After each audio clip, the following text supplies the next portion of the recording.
Hello, I am Ivan Langton. I am currently the Digital Literacy Coordinator at the Sultan School, but will soon be the lead on digital pedagogy and innovation at Sophia High School.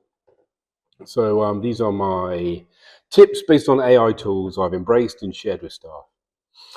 Now, tip number one is Google LLM Notebook. This has become like my go-to AI tool.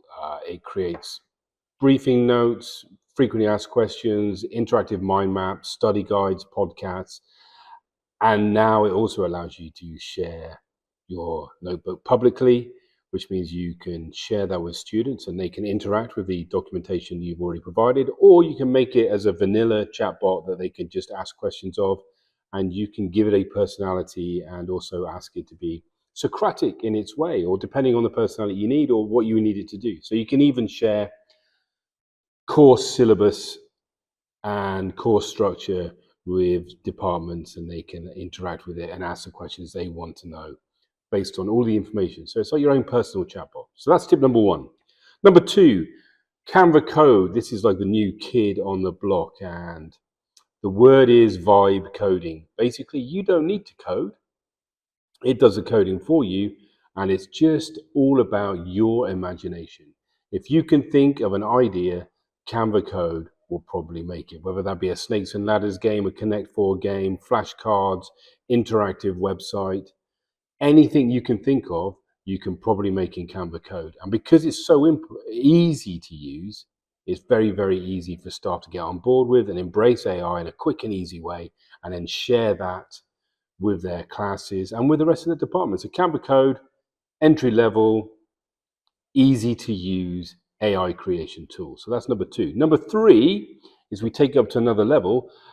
Gemini allows you, or Canvas allows you to make the same sort of things in Canva Code, but they're just that next level. And also it allows you to embed AI within the tools you create. So if you create an interactive worksheet, you can have an AI buddy who'll be there attached to that worksheet that can answer questions. You can embed live quizzes. So instead of saying these 10 questions need to appear in this interactive tool, I actually want you to generate live questions from your data all the time. So the kids will get different questions every time.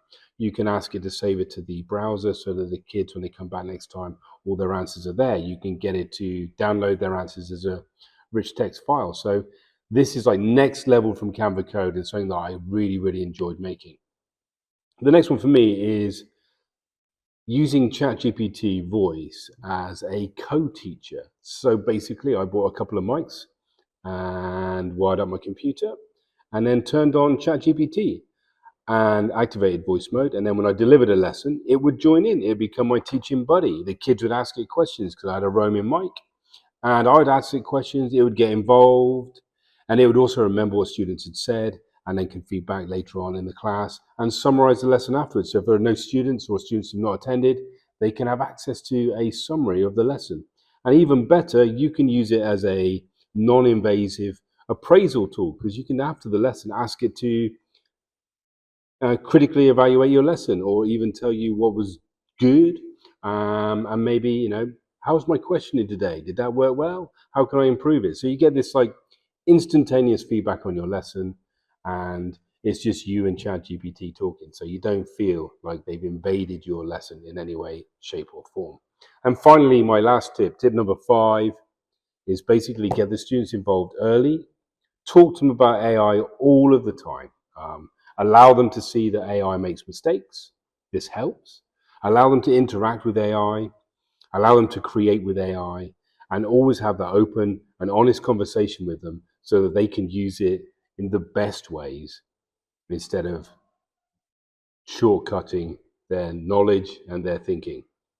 I hope this has been helpful, and thank you very much for listening.